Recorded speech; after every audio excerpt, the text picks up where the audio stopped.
Bapak Ibu, untuk kajian kali ini kita beri tema tahsin kaifiyah sholat, menguswah sholat Rasulullah. Ini sifatnya murojaah, karena beberapa tahun yang lalu sudah kita tuntaskan kaifiyah sholat ini 12 kali pertemuan. Sudah tuntas dengan kaifiyahnya. Karena itu hari ini sifatnya murojaah. Murojaah untuk memperbaiki sholat kita. Karena Rasul sampaikan, "Shollu kama ra'aitumuni usolli." Sholatlah kalian sebagaimana kalian melihat aku melakukan sholat. Sedangkan pulau penjenengan ini tabiin yang kesekian. Kita bisa memahami kaifiyah sholat itu melalui hadis.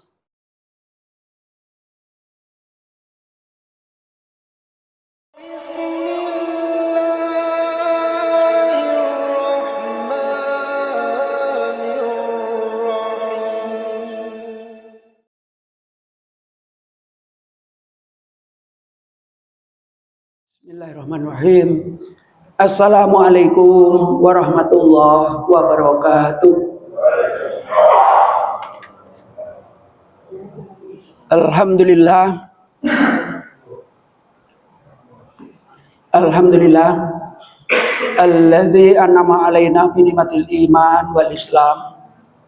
Walladzi amarna bi ittiba'i sunnati rasulih. Rabbi shrah li sadri wa yassir li amri wahlul 'uqdatam min lisani yafqahu qawli.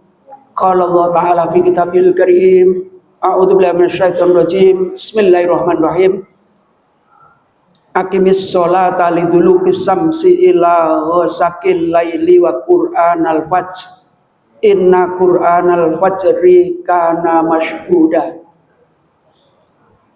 Wa minal laili fatahajjat bihi nafilatan lak asa ayyab'asaka rabbuka maqaman mahmuda. Wa qala Nabi sallallahu alaihi wasallam, "Shollu kama ra'aitumuni usolli." Al-ayah surah Al-Nadim. Ibu-ibu, bapak-bapak, jamaah kajian subuh Masjid Ad-Dakwah yang dimulakan Allah Subhanahu wa taala, kula panjenengan bersyukur kepada Allah Subhanahu wa taala. Hari ini Ahad, Allah memberikan kesehatan kepada kita semua, cuacanya cerah, 2 hari tidak hujan, sehingga kajian-kajian kita bisa berjalan dengan sebaik-baiknya. Bapak Ibu, untuk kajian kali ini kita beri tema tahsin kaifiyah sholat, menguswah sholat Rasulullah. Ini sifatnya murojaah, karena beberapa tahun yang lalu sudah kita tuntaskan kaifiyah sholat ini 12 kali pertemuan. Sudah tuntas dengan kaifiyahnya. Karena itu hari ini sifatnya murojaah. Murojaah untuk memperbaiki sholat kita.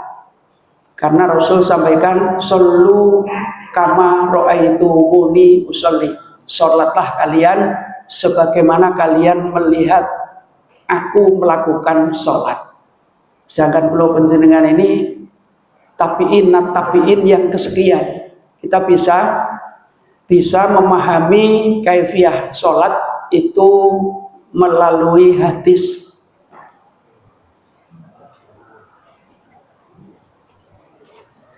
Dan hadis itu sudah dirangkum di kitab kita ini, di Himpunan Putusan Taksih Muhammadiyah yang berupa buku, dan sudah kami dari Word sudah kami rubah menjadi PPT 175 slide. Tetapi karena ini sifatnya murojaah, kira-kira hanya 100 slide, mudah-mudahan 3 kali pertemuan tuntas. Lebih pas kalau kita kemudian tanya jawab. Bagaimana tata cara sholat kita. Karena itu topiknya adalah tahsin. Tahsin itu memperbaiki. Kita ini sering salah kaprah. Ada lafaz tahsin Quran. Saya juga bingung ini, apa tahsin Quran itu? Quran itu sudah laroi babi. Quran itu sudah baik, mengapa harus ditahsin? Berarti Al-Qur'annya perlu diperbaiki. Karena itu di forum ini perlu kita perbaiki istilahnya, bukan tahsin Al-Qur'an, tapi tahsin kaifiyah qiraah Quran.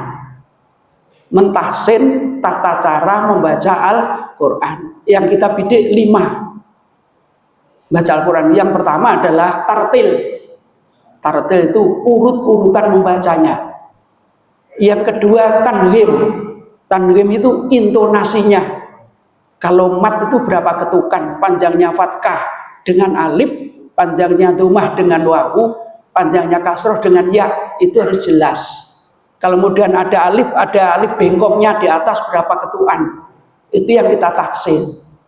Yang ketiga adalah setelah kita tartil tanwim fasohah, kefasihan kita. Jadi membedakan shod, shin, sin, dan tha. Ada 4 lafaz huruf hijaiyah itu yang mirip-mirip. Yang paling tipis itu tha. Naik sedikit adalah sin, paling tebal itu shin. Kemudian ada yang agak lidah kita ini agak keluar, namanya short. Nah, kalau itu beda lagi. Itu yang ketiga dari tartil tanghim fasohah, fasih, membedakan kaf, kof, ha, itu harus jelas. Itu namanya makhorijul huruf. Kemudian ada tajwid. Tajwidnya diperbaiki. Bagaimana idgham bihuna, idgham bilahuna, ikhfa hakiki, atau idhar. Ada idhar wajib, ada idhar halki, dan seterusnya. Ini yang kita perbaiki. Ada lagi juga lam takrib. Ini yang kita perbaiki. Jadi istilahnya bukan tahsin Al-Quran menurut kami, tahsin kaifiyah membaca Al-Quran. Kita bidik, tartil, tanghim, fasohah, makhorijul huruf, dan tajwid. Nah, kali ini kita tahsin kaifiyah sholat menguswah Rasulullah. Ini sering di masjid-masjid masyarakat kita ini ada yang membedakan sholat cara orang laki-laki dan perempuan. Di tarjih kita ini tidak membedakan sama sekali. Tidak membedakan bagaimana kaifiyah sholat bagi laki-laki maupun perempuan. Sama kaifiyahnya. Dasarnya ini, yang pertama dulu terbit adalah yang paling kiri ini. 1. Kemudian disempurnakan oleh Majelis Tabligh dan Tarjih di buku yang biru ini. Ini yang terbaru, jilid 3. Dan disempurnakan di 10 buku tanya jawab tentang sholat. Ini tuntas, sehingga kita rangkum di dalam PPT kita ini. Yang perlu kita pahami Bapak Ibu, kita sering mendengar manhaj tarjih. Muhammadiyah itu punya manhaj tarjih. Yang organisasi lain juga punya manhaj. Sering menjadi pertanyaan, apa sih sesungguhnya manhaj tarjih? Manhaj tarjih itu metode.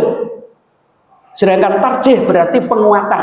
Karena itu manhaj tarjih adalah suatu metode dalam menetapkan hukum dari dalil yang lebih kuat di antara dalil-dalil yang kuat.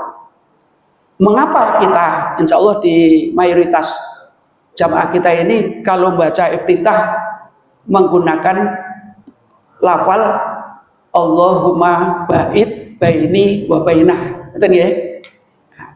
Mengapa itu? Karena ini adalah yang terkuat di manhaj tarjih kita, terkuat. Ia diriwayatkan oleh Bukhari. Tapi ada di antara kita mungkin menggunakan wajjahtu wajhiya lilladzi fataras samawati wal ard. Itu kuat tetapi grade-nya di bawahnya. Ia adalah riwayat dari Muslim. Jadi ada yang lebih rendah lagi. Ada lagi yang ketiga. Ada saudara kita yang menggunakan lafaz kabiro walhamdulillahi kasiro dan seterusnya. Itu riwayat Imam Tirmidzi. Jadi grade-nya di manhaj tarjih kita itu yang tertinggi sebenarnya hadis itu adalah hadis riwayat Bukhari Muslim. Yang sering kita baca muttafaqun alaih, itu sama. Muttafaqun alaih itu Bukhari Muslim.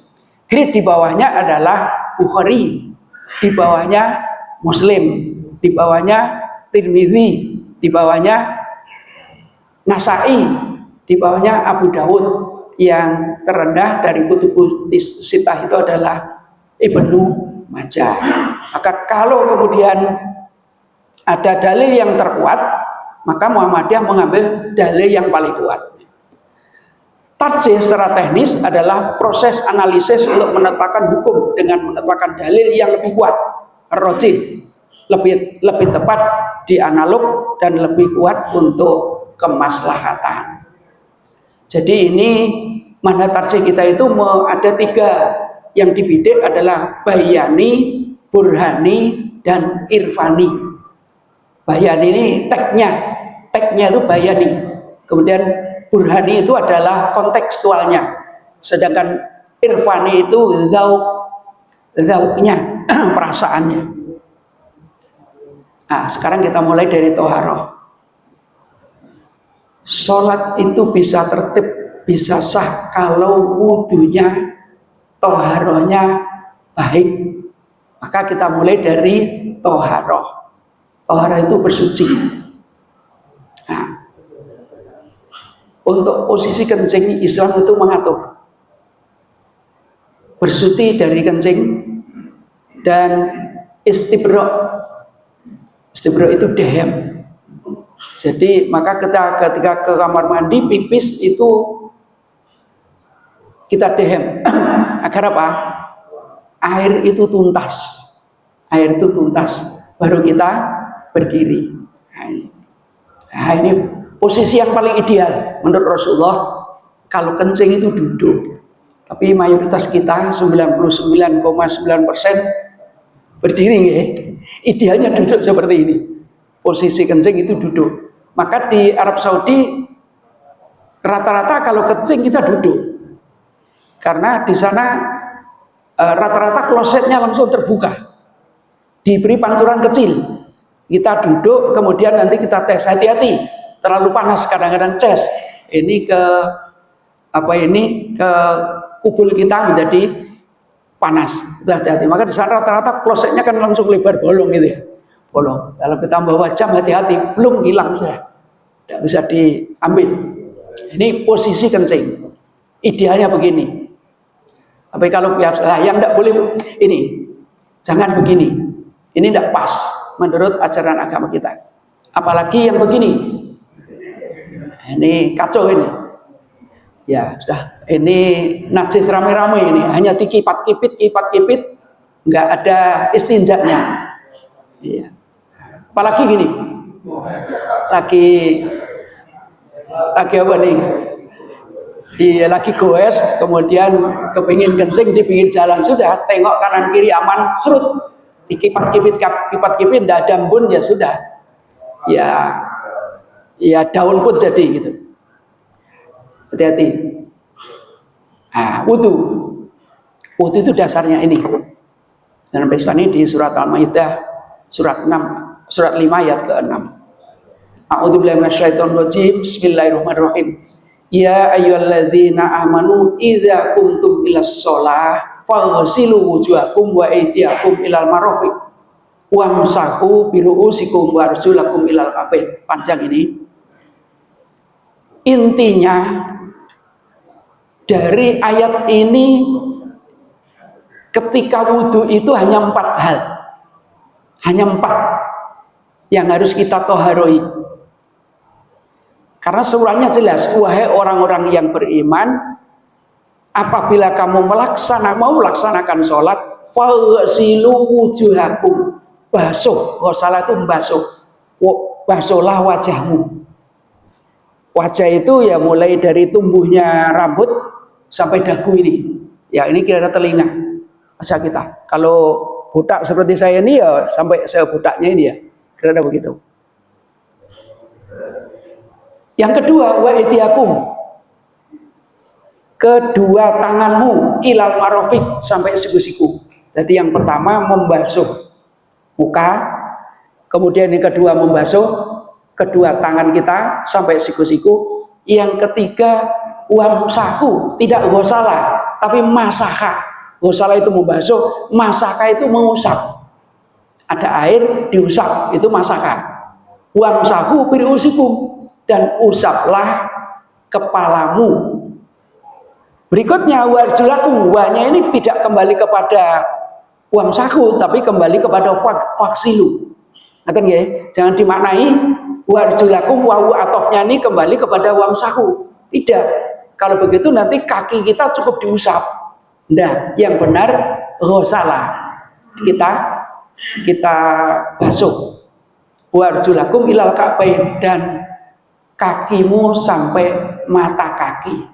Ka'bain itu mata kaki.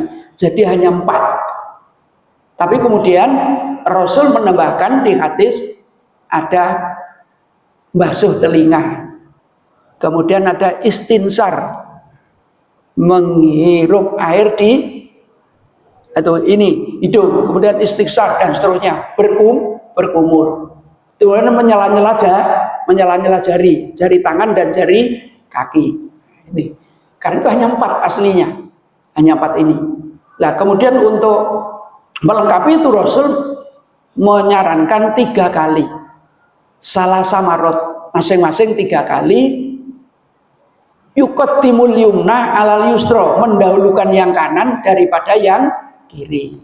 Itu kadang-kadang di masyarakat kita keliru, karena mendahulukan yang kanan, kanan didahulukan, pindah yang kiri, kembali ke kanan, pindah ke kiri. Itu tidak benar. Jadi kalau kita membasuh tangan, itu ya tangan 3 kali dituntaskan. Selesai 1, 2, 3, selesai. Baru pindah yang kiri. 1, 2, 3. Bukan kanan, kiri, kanan, kiri. Ini berarti apa? Yang pertamanya kiri itu sudah didahului yang kanan. Yang keduanya kanan sudah didahului pertamanya kiri. Paham gimana maksudnya nggih? Kalau kemudian yang 1 kemudian pindah ke sini, ini sama 3 kali, tetapi tidak yuqaddimul yumna alal yusra, mendahulukan yang kanan daripada yang kiri. Tuntaskan yang kanan dulu, baru yang kiri, termasuk kaki. Telinga itu cukup 1 kali, kepala juga cukup 1 kali. Di tarjih kita ini jelas, karena kita berada di sini, air ada di sini, kemudian kita tarik dari depan. Ini kita dari depan, minal muqaddam ilal muqaffah, ditarik ke belakang, dikembalikan ke depan, selesai 1 kali. Telinga sudah kena, telinga ke depan, plek air, kemudian depan, minal muqaddam ilal muqaffah, kemudian dibalik, selesai.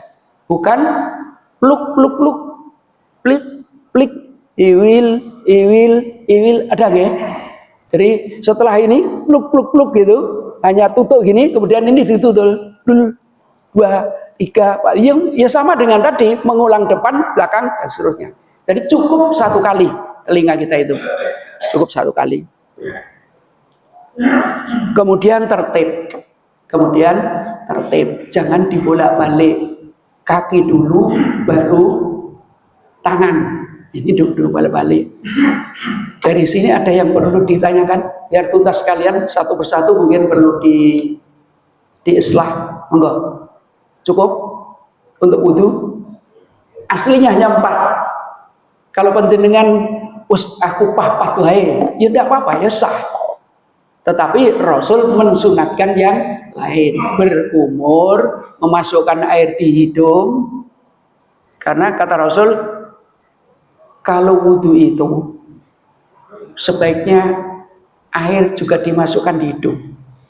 Ada kemungkinan setan masih bertengger di hidung kita, sehingga ketika kita sholat diganggu.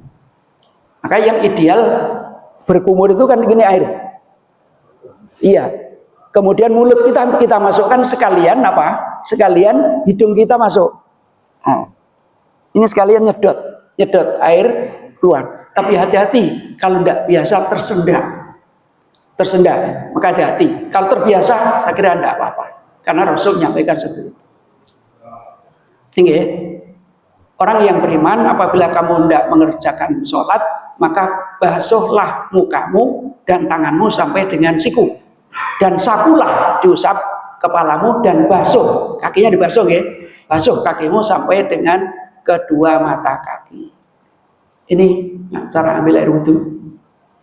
Jadi tangan dua ambil gini dipenuhi, bukan satu.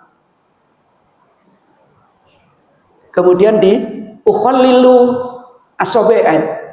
Ukhallilu itu menyela-nyela. Boleh jadi jari kita ini karena terlalu rapat maka tidak kena air, maka di ukhallilu, tangannya di ini kan. Berikutnya baru kita wudhu. Karena hidungnya kita masuki air, maka kita istighfar, kita keluarkan yang atas itu, yang bawah ambil air di mulut. Berikutnya membasuh muka sebanyak 3 kali. Berikutnya siku, tangan sampai siku, Jangan kemudian hanya ini karena pancuran tangannya digelur, tangan kirinya diambil aja. Enggak, tetap ukhallilu yumna. Ini kan. Kemudian baru kiri 3 kali. Ini kepala tadi. Mengusap seluruh kepala sebanyak 1 kali saja. Kedua tangan yang masih basah dijalankan dari depan kepala min muqaddam ke belakang ilal muqaffah hingga tengkuk, lalu kembali lagi ke depan tempat semula. Tadi sudah kita praktekkan. Dari depan plek sampai ke depan. Jadi rambut ini kena air. Paham ya? Berikutnya telinga. Telinga cukup 1 kali. Kemudian membasuh telinga yaitu dengan memasukkan kedua jari telunjuk tadi ini masuk ke dalam telinga dan kedua ibu jari di bagian luar. Ibu jarinya di luar. Kaki, membasuh kaki kanan sebanyak 3 kali dulu. Membasuh kaki kanan sebanyak 3 kali sama dengan membasuh tangan kanan 3 kali. Baru pindah ke dengan cara mencuci mata kaki dan menyela-nyela jari. Ukhallilu asobi 3 kali. Setelah itu yang kita baca apa? Ini yang kita baca. Setelah wudhu kita baca asyhadu alla ilaha illallah wahdahu la syarikalah wa asyhadu anna muhammadan abduhu wa rasuluh. Hafal ya doa kita ini setelah wudhu. Tayamum.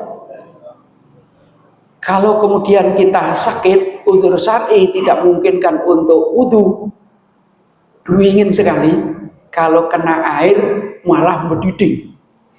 Atau mungkin sohibu jabair, tangan kita kena perban yang tidak memungkinkan kena air, nanti airnya masuk ke perban, maka dibolehkan kita tayamum. Karena itu di Maidah ayat yang ke-6 tadi dirahuskan falam tajidu ma'an, wudu itu ideal kalau ada air, tetapi falam tajidu ma'an, ketika kamu tidak mendapati air, maka tayamumlah kalian so'idan toyiban, dengan debu yang suci. Caranya famsahu biwujuhikum, usaplah, jadi tidak dibasuh karena bukan air, usaplah wajahmu, wa aydikum minhu, dan tanganmu dari debu itu. Di tarjih kita ini cukup telapak tangan, tapi di beberapa hadis yang lain sampai siku-siku. Jadi air, karena ada air maka kita menempel di, kalau kita sakit di rumah sakit ya cukup temboknya rumah sakit kalau memungkinkan. Tapi tangannya, saya pernah hidungnya diberi infus, ibu ini alat, tangan diberi alat, nggak bisa gerak, ya sudah. Ini apa ini? Palangnya tempat tidur. Bismillah, Allah yang lebih tahu. Kemudian apa? Ini kita usapkan sebelah kanan, cukup 1 kali. Terus ini diusapkan sebelah kiri, cukup 1 kali. Akan lebih bagus ditiup dulu. Jangan-jangan debunya ada yang kasar. Yang kedua, nempel lagi, plek. Kemudian ini kan ada debunya, maka punggung dari kita dahulukan kanan dulu, plek, cukup gini. Nah, kemudian ini masih utuh, plek, cukup gini. Tapi ada lagi di katis yang plek sampai siku-siku ditarik, baru tarik ke sana ke sini. Ini masih utuh, tarik ke sana belakang ke depan, selesai. Monggo, dua-duanya sah. Cukup pergelangan tangan ini atau sampai siku-siku, karena di sini tidak disebutkan ilal marafiq, minhu saja. Minhu itu dari so'idan thayyiban. Jelas ya? Ini kalau tayamum. Tayamum itu apa? Karena pertama falam tajidu ma'an, karena tidak menemukan air. Tidak menemukan air. Padahal waktunya sholat sudah tiba. Khawatir kehabisan waktu sholat. Tapi yang kedua mungkin udzur syar'i, sakit yang tidak memungkinkan menggunakan air, sekalipun air ini rodok dianget nih, enggak, cukup tekan tayamum. Maka jika kamu tidak memperoleh air, bertayamumlah dengan tanah yang baik, yang bersih. Sapulah mukamu dan tanganmu dengan tanah. Jadi disapu, diusap, tidak dibasuh, karena bukan air. Nah, batasan mengusap tangan sampai siku atau pergelangan tangan, dua-duanya sah. Penjenengan sampai sini boleh atau cukup pergelangan tangan, dua-duanya sah. Oke. Dasarnya di Al-Maidah ayat 6 tadi. Nah, ini tayamum. Dimulai dari niat menggunakan debu yang suci, menyapu seluruh wajah, menyapu kedua tangan sampai siku, atau cukup kedua pergelangan tangan. Nah, baik. Kita sholat, kita wudhu, kita tayamum itu sesuai dengan tuntunan Rasulullah. Mengapa Rasul menjadi tuntunan? Karena Allah sampaikan kepada kita di surat Al-Ahzab ayat yang ke-21. Laqad kana lakum fi Rasulillahi uswatun hasanah.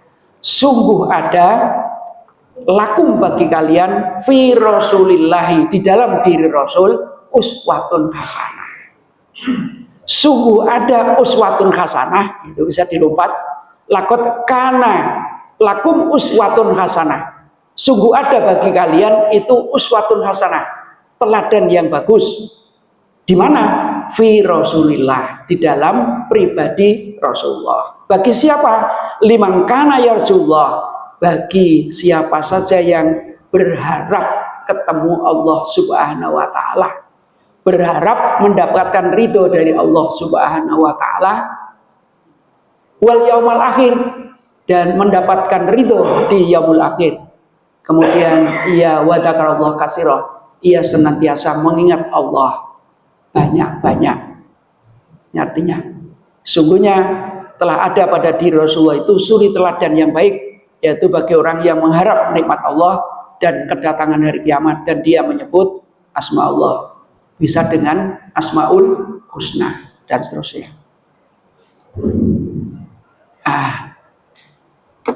Apa dasarnya perintah melaksanakan sholat? Kita wajib mencontoh Rasulullah dalam mengerjakan sholat, didasari sabda Rasul. Tadi sudah sampaikan. Grade yang kedua, Bukhari. An Malik bin Al-Huwairis qala Rasulullah SAW, "Shollu kama ra'aitumuni usolli." Dari Malik bin Huwairis, ia berkata, Rasulullah bersabda, "Shollu fi'il amr ini. Shollu, sholatlah kalian, kama, sebagaimana ra'aitumuni, kalian melihat aku usolli, melaksanakan sholat." Di awal kita sampaikan tidak mungkin kita melihat Rasul sholat, tapi kita bisa baca hadis-hadisnya yang sudah dirangkum oleh majelis tarjih dan tajwid di kitab kita ini. Ya, sholatlah kamu sebagaimana kamu melihat aku sholat.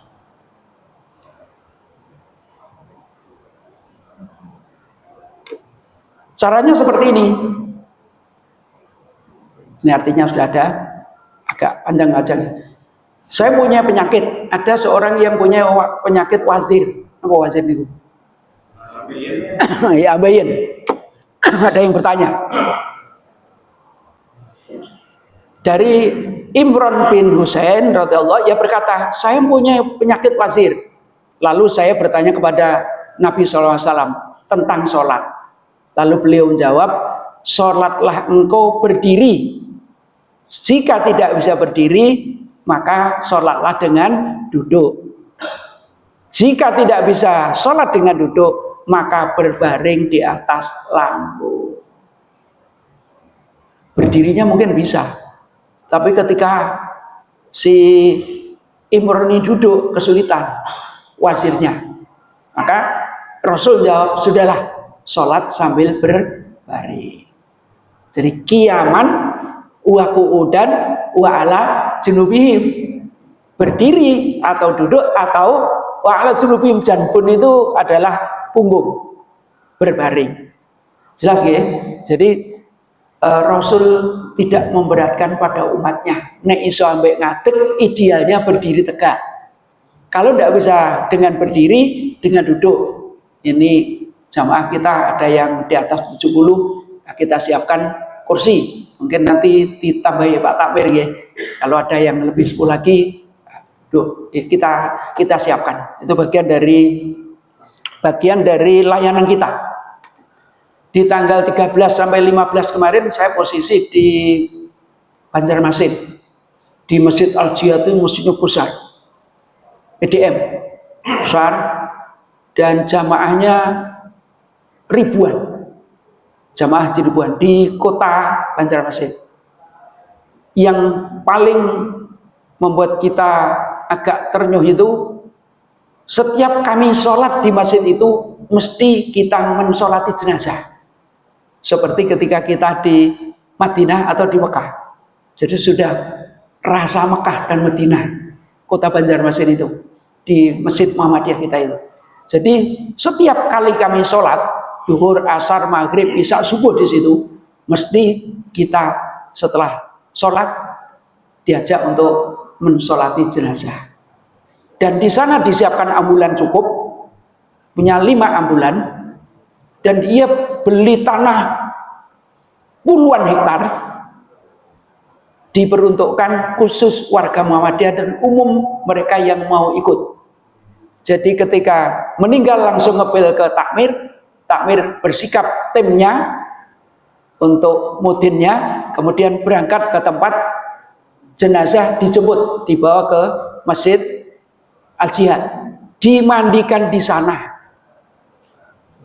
dikafani di sana, disolati di sana, kemudian diantar sampai makam dan dimakamkan oleh jamaah Masjid Al-Jihad. Jadi komplit, wali keluarganya tinggal membayar berapa, sudah komplit bayar. Jadi kaifiah mulai ambulan dan seterusnya sudah dihitung relatif murah.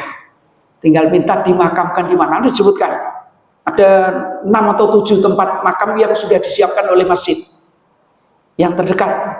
Kalau ziarah lebih dekat, dilayani. Yang lebih menarik adalah di samping kursi untuk manula, itu ada kursi, saya hitung ada 16 kursi sofa di bawah, yang kalau kita duduk sambil menunggu imami sholat itu sambil bisa berbaring gini, empuk sekali, layak-layak. Jadi bukan tua, bukan muda, dilayani. Jadi sop tidak mengganggu sop yang lain. Jadi ketika sholat tetap ada. Wah, ini ide bagus. Kalau ada, wah nanti habis tempatnya. Nah, ini habis tempatnya karena ya tidak luas ya, tidak luas. Tapi ini bagus sekali. Mungkin suatu saat kalau Almanar bisa beli tanah sebelahnya itu, kita bisa model seperti itu. Itu yang kita lihat di Banjarmasin. Nah, ini ketika sholat, niat tidak dilafadzkan. Dan tidaklah disebutkan oleh Nabi, tidak pula dari salah seorang sahabat bahwa niat dilafadzkan.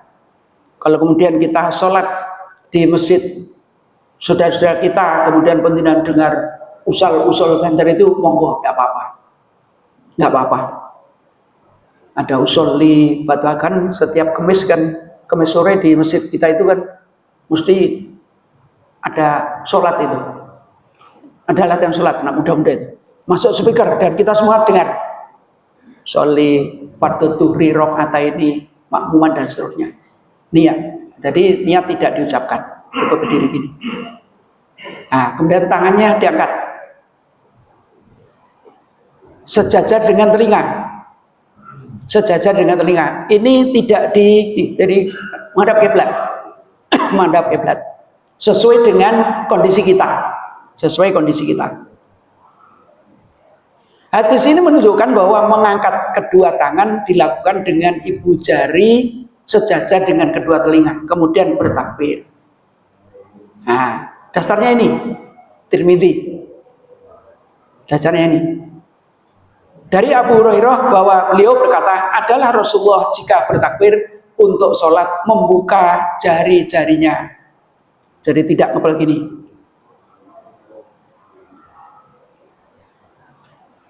Bersedekap dengan meletakkan tangan di atas dada. Setelah bertakbir melakukan sedekap dan cara telapak tangan kanan menggenggam pergelangan hasta tangan kiri dan diletakkan di atas dada. Jadi Allahu Akbar. Allahu Akbar. Jadi rusghul yumna ala rusghul yusra. Pergelangan tangan kanan di atas pergelangan tangan kiri. Ada yang kapul yumna alal kapul yusra. Tapi ini agak repot. Walaupun ada hadisnya. Kapul yumna epek-epek tangan di atas epek-epek punggung tangan kiri. Allahu Akbar. Ada boleh. Tapi yang paling abdul ini Allahu Akbar. Rusghul yumna ala rusghul yusra. Yang tidak ada begini. Nggak ada, hadisnya nggak ada. Kira-kira kaduan ya. Iya, jadi rusghul yumna ala rusghul yusra. Paham nggih? Terus di dada. Dada itu ya dada kita masing-masing. Dada kita masing-masing. Kalau orang Jawa menyebut ulu hati.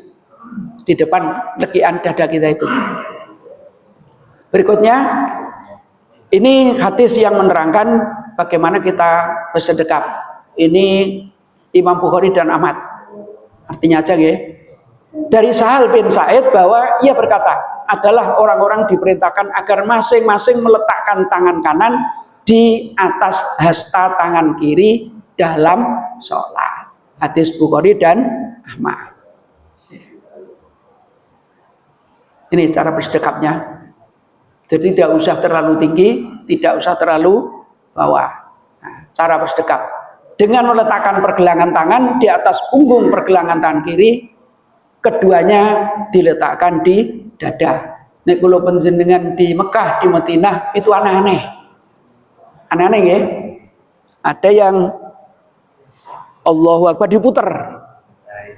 Ada itu puter plek baru aneh mantap ya. Jadi puter. Allahu Akbar. Plek. Ah, itu. Ada yang Allahu Akbar. Ada Allahu Akbar. Bahkan ada yang Allahu Akbar tanpa sedekap.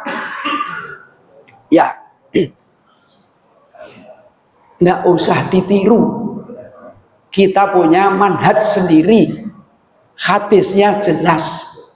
Hadisnya jelas. Riwayat Bukhari dan Ahmad. Jadi kalau ada yang lain, monggo. Kalau punya argumen yang lain, monggo. Nah, pandangan mata ketika sholat ke arah tempat sujud, dilarang melihat ke atas, juga melirik ke kanan dan ke kiri. Yang tidak bisa dihindari itu ke depan. Sudah ke depan, sarung teman yang di depan itu baru. Mereknya diletakkan di bawah. Jejer-jejer diletakkan di bawah semua. Ngelirik akhirnya. Iki wadimor, sehingga gajah duduk, sehingga atlas. Wah, itu akhirnya ya pikirannya tidak Allahumma ba'id baini wa baina. Maka akan lebih bagus jamaah dibalik saja. Itu kan konsumsinya sarung promosi. Kulo penjenengan jangan sampai kena promosi gara-gara kita sholat. Jadi sebaiknya dibalik saja. Sarung itu dibalik saja. Artinya yang ada itu di atas, tidak usah di bawah, apalagi di belakang. Nanti mengganggu jamaah kita yang di belakang. Mengidentifikasi satu persatu, ngelirik kanan kiri. Papat ono mereknya dewe. Nanti pikirannya apa? Tidak konsentrasi. Nah, membaca doa iftitah dengan lirih. Setelah melakukan takbiratul ihram lalu membaca doa iftitah. Ada beberapa doa iftitah yang dapat dilafadzkan. Tadi kita sampaikan. Yang pertama ini sangat kuat. Dasarnya Imam Bukhari yang kami kuningkan ini. Allahumma ba'id baini wa baina khotoyaya kama ba'atta bainal masyriqi wal maghrib.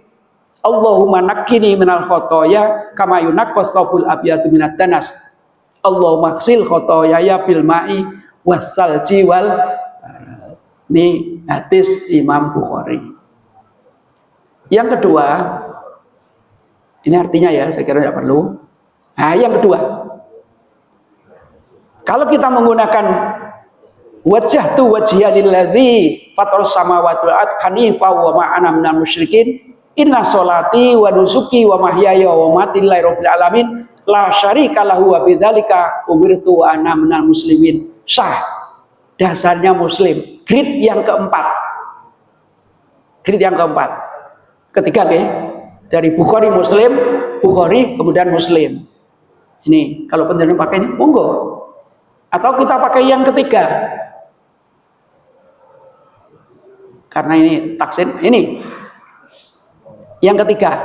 Ini dari Imam Tirmidzi.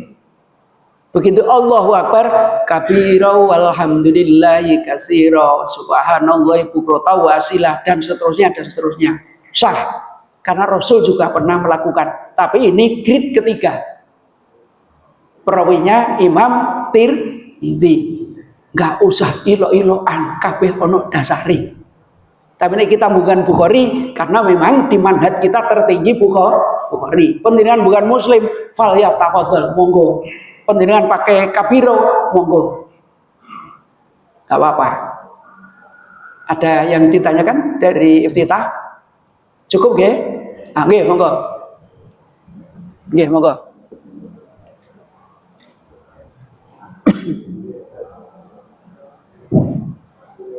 Terima kasih. Jadi setelah membahas wudhu, belum dibahas batang wudhu. Oh. Jadi yang kita tahu itu batang wudhu itu kalau ada yang keluar dari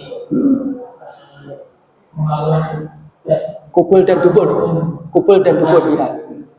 Yang tanyakan itu kalau ada orang yang orang yang itu oh cacingan nggih. itu kan kadang-kadang nasional dia itu keluar Iya. ada keluar Iya. itu keluar dari dubur itu Iya. dari pelakan itu ayat itu termasuk membatalkan atau tidak.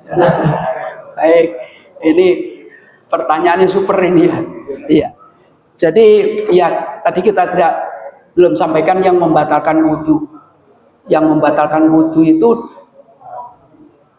apabila ada yang keluar dari kubul kita dan dubur kita. Kubul itu kemaluan atau kubul kita. Dubur kita ini, dubur itu adalah ya belakang itu, dua itu. Tapi pertanyaannya tidak keluar dari kubul, tetapi keluar dari dubur karena boleh jadi ambayin, Pak.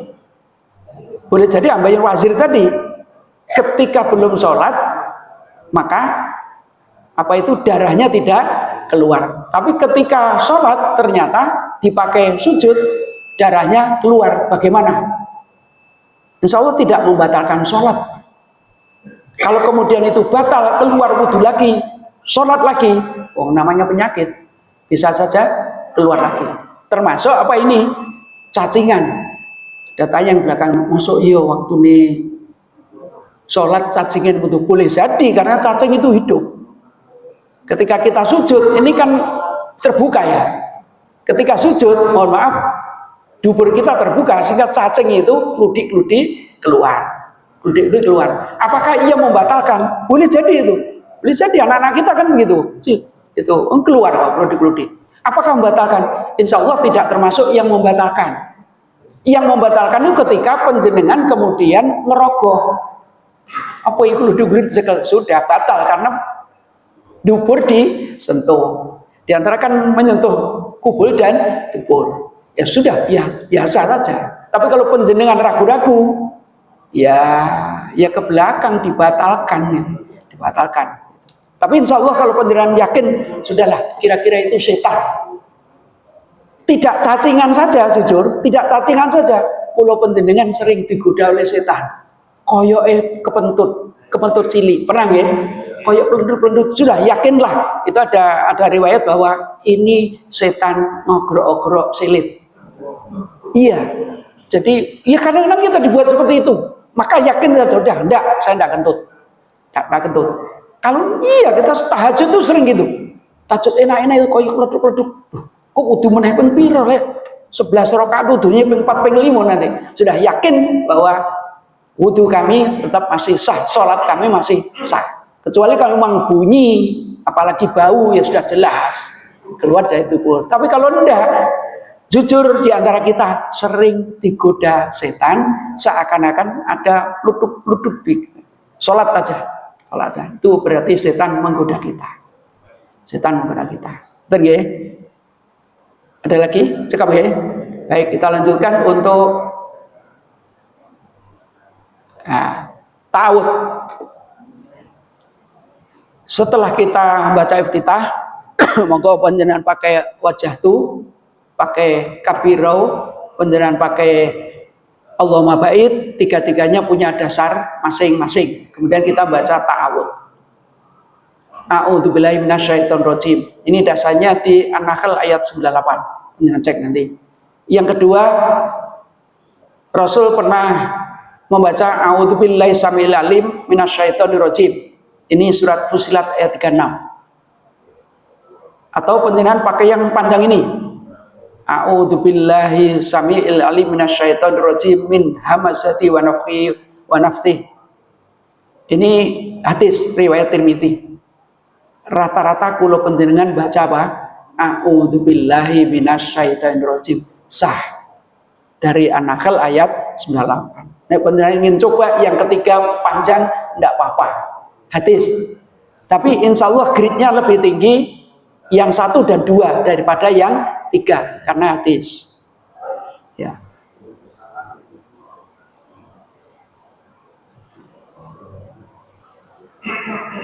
Ini yang dibaca oleh Nabi. Kemudian sir itu tidak terdengar lain. Kemudian membaca basmalah secara jahar dan sir. Di Muhammadiyah menggunakan yang sir, bismillah tidak dikeraskan. Setelah membaca ta'awudz, seorang mengerjakan sholat terus membaca basmalah. Basmalah dibaca sudah ta'awudz dan sebelum membaca Al-Fatihah. Basmalah dibaca dalam semua rakaat sebelum membaca Al-Fatihah. Dalil baca basmalah ini.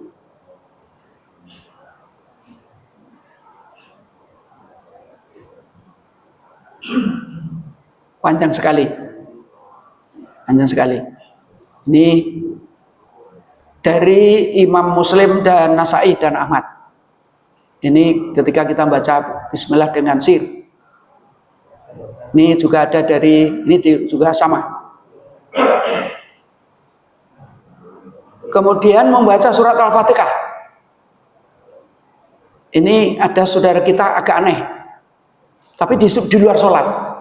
Fatihahnya ditambah dengan Robbi Firli. Sering ya?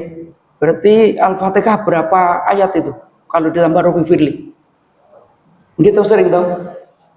Walad dolin Robbi Firli wali walidayya amin. Sering dengar? Ada. Aneh. Jadi Al-Fatihah ditambahi Rabbighfirli wali walidayya baru amin. Itu kalau sholat ya tidak sah. Kalau sholat ditambahi seperti itu tidak sah, karena tidak sesuai dengan tuntunan Rasul. Karena shollu kama ra'aitumuni usolli. Kalau di luar sholat pun sebenarnya ya enggak pas lah. Walad dolin amin dulu, silakan tambah Rabbighfirli wali walidayya. Jangan sebelum amin ditambah Rabbighfirli. Sering dengar betul-betul? Sering ya? Lagi lo aneh gitu, kondi dalil opo gitu. Jadi karena itu di luar sholat, saya kira ya bagi kita tidak masalah. Setelah baca ta'awudz, basmalah, melanjutkan baca Fatihah. Karena dalam sholat Fatihah itu pokok. Kalau kita tidak baca Fatihah berarti sholat kita tidak sah. Ini dari Qatadah, ia bertanya. Artinya aja ya, biar cepet ya. Karena inilah. Dari Qatadah diriwayatkan bahwa ia berkata, Anas ditanya bagaimana bacaan Nabi, maka Anas menjawab, Nabi SAW membaca dengan memanjangkan suaranya. Kemudian Hasan mendengarkan apa yang Nabi bacakan, yaitu Bismillahirrahmanirrahim sampai walab dolin. Imam Bukhari. Jadi tidak dibaca serampangan. Kalau kemudian kita sholat di satu tempat, imamnya kilat, Bismillahirrahmanirrahim, tidak sesuai hadis Bukhari. Micil. Tidak diserampang-serampang. Alhamdulillahirrahmanirrahim maliki yaumiddin. Enggak. Satu lafaz itu dibaca seperti ini. Micil. Itu oke. Ada lagi yang ini. Nah, dari Ibnu Abu Malakah, dari Ummu Salamah diriwayatkan bahwa ia pernah ditanya tentang bacaan Rasulullah. Ummu Salamah berkata, Nabi SAW menghentikan Alhamdulillahirabbil alamin, berhenti. Ar-Rahmanir-Rahim, dan seterusnya. Jadi tidak disambung, apalagi 7 menit 21 rakaat. Sholat tarawih 21 rakaat 7 menit. Di Blitar ya. Ini ya enggak sholat, olahraga malam.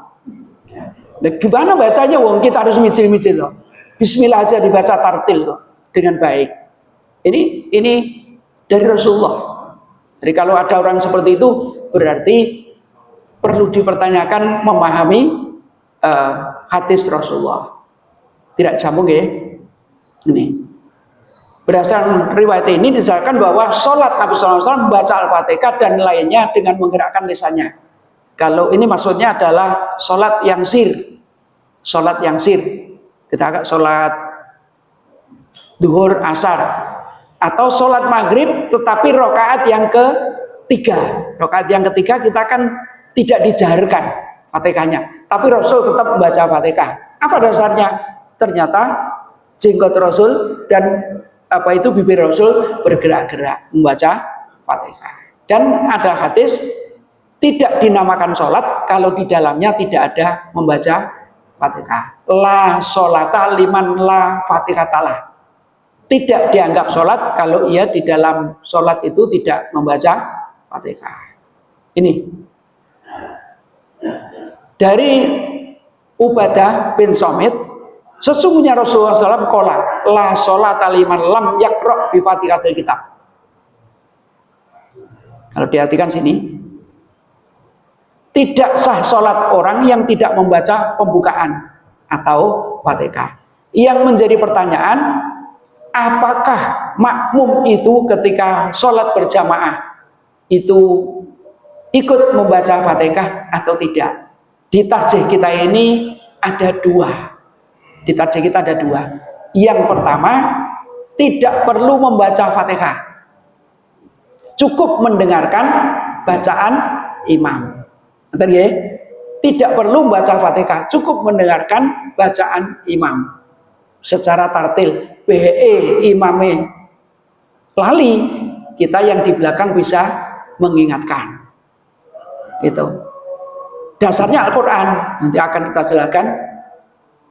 Ya ayyuhalladzina amanu idza quri'al Qur'an fastami'u lahu wansitu la'allakum turhamun. Wahai orang-orang yang beriman, apabila dibacakan Quran, maka dengarkan. Dengarkan, la'allakum turhamun, dan perhatikan, mudah-mudahan kamu mendapatkan kasih dari Allah Subhanahu wa taala. Dasarnya ini. Tapi di tarjih ini juga katakan kita tetap membaca Fatihah dengan cara menirukan secara sir. Menirukan secara sir. Jadi kalau imam kita Fatihah, tadi Ustaz Yus, Fatihah kita ikut menirukan tapi dengan sir. Kumat kami. Ini yang kedua. Bukan berarti kita jaharkan tafsir. Nanti kalau rakaat berikutnya di luar sholat subuh misalnya, ya tetap baca bareng-bareng.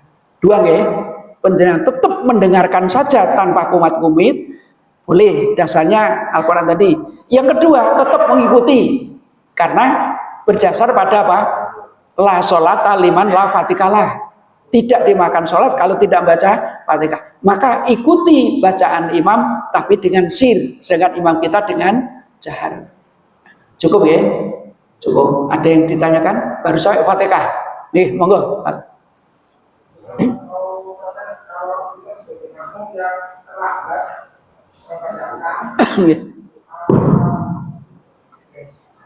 Di saat awal kita tak itu kita diwajibkan terlebih dahulu membaca surat Al-Fatihah atau surat kolom baiknya. Sudah ditanya. Jadi kalau karena kan kita sholat karena kita masuk dan terlambat, karena kemarin tidak si imam sudah ruko, ya. Kita lebih utama membaca surat Al-Fatihahnya atau surat Al-Fatihahnya. Itu. Ya. Iftitah itu sunnah. Gitu. Surat itu sunnah. Yang wajib itu Al-Fatihah. Maka langsung saja karena penjenengan dari makmum masbuk. Namanya makmum masbuk. Makmum yang ketinggalan.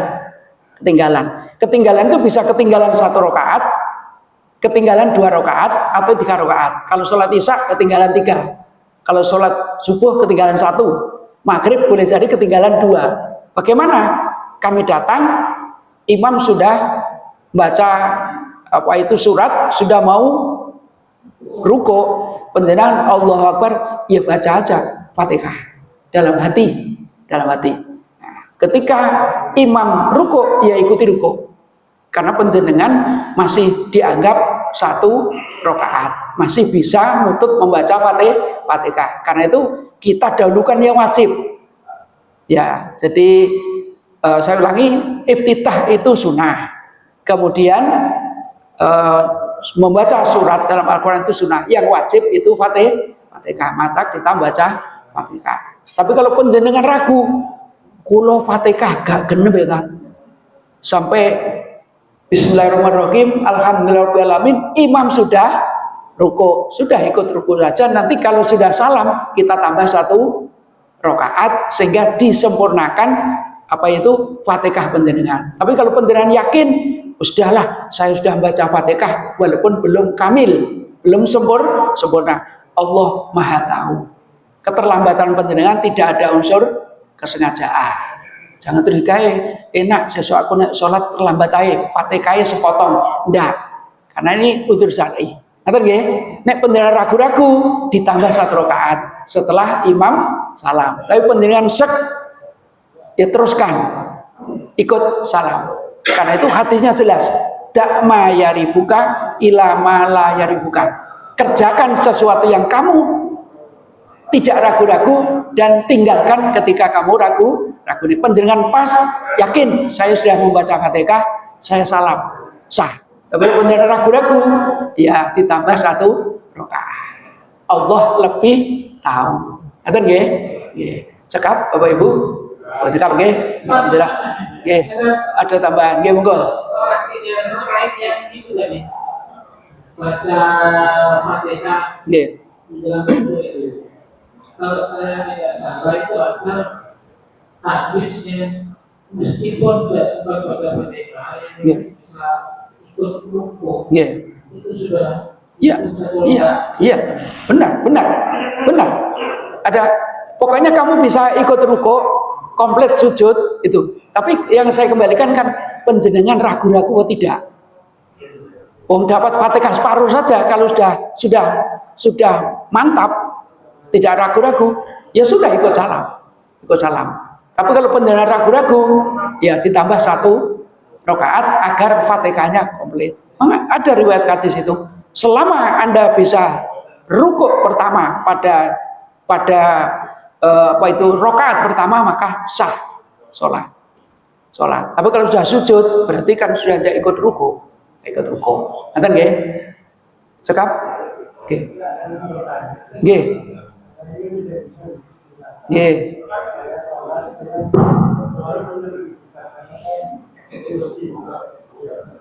Nggih. Saya mau tanya karena saya tidak digunakan. Nggih. Saya selalu pakai Kursi nggih. Biasa sholat kan yang mana harus lurus. Nggih. Dan kalau saya duduk di kursi, otomatis posisi saya kan selalu ke depan. Nggih. Saya mau duduk di kursi, Kena belakang. Nggih. Betul. itu bagaimana? Nggih. Baik, nggih. Itu adalah udzur syar'i.